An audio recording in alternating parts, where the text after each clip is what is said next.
Hey guys! I got some comments asking if I could do a video talking about things that I'm going to keep the same for next year and things I would do differently. So here's a few random things that I'm going to keep the same for next year and things that I would do differently. Alright, one thing I'm going to keep the same are pulling sticks. I have 2 classes because I only teach ELA and social studies. So I have 2 cups with all the students' names in them. So anytime I need someone to answer a question or like if just nobody's raising their hand, the sticks always come in handy. And they love the sticks too. They're always like, ooh, pull a stick.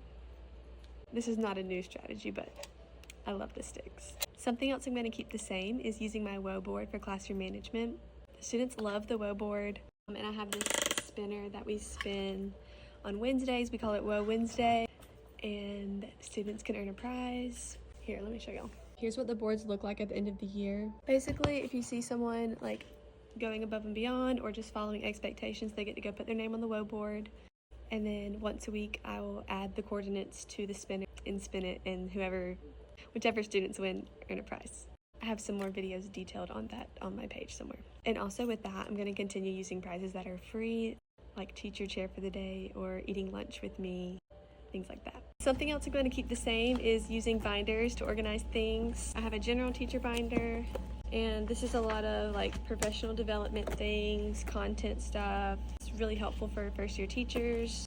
A sub binder for everything like emergency sub plans, anything my sub would need. I have a binder with my students' parents' contact information. And I don't always keep a paper copy of all the grades, but anything grading I keep in a grades binder. I'm also going to keep my group routines the same. I have a very detailed video somewhere on my page about how I do my groups, but this is what my group slides look like. Alright, something I would do differently is not stay past contract hours too much. At the beginning of the year, I was literally here till like 4 or 5 every single day, and now that we've come to the end of the year, I've been leaving pretty much at 3 o'clock almost every day now, and I'm like, whoa.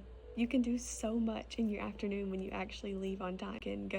You have more time to go to the gym, cook, and all this other stuff. And I'm like, I should have been doing this at the beginning. So I'm going to set more boundaries for next year. Another thing I'm going to do differently is just have more strict routines and procedures. As a first year teacher, you're kind of like, it's all very overwhelming at the beginning when you're trying to like make up your rules and expectations. And so next year, I just want to stay very consistent the entire year with the rules and expectations, procedures. If they don't do it right, go back and do it again. It's just important to be consistent, and I've really noticed that. Next year, I also want to be more organized with my lesson plans. I want to have like 1 day a week where I plan for the whole next week. I don't want to procrastinate at all in lesson planning. Recently, like this year, sometimes I would find myself doing it Sunday night for that week, and that's not really like me. I like to be organized and plan ahead, so I'm going to do that differently next year. Alright, I just thought of one more thing that I definitely want to do differently next year. I want to message parents more often, not just when their child gets in trouble, but I also want to call parents and give positive messages like on the regular. I did it like on the first week of school this year, but I want to message parents like more than once a year and give them a positive update on their child.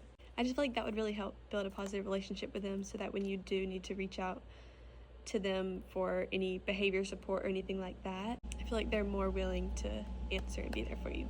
Alright, I could probably do a part 2 on this video, but I'm going to go ahead and end it there. Bye guys, hope this helps.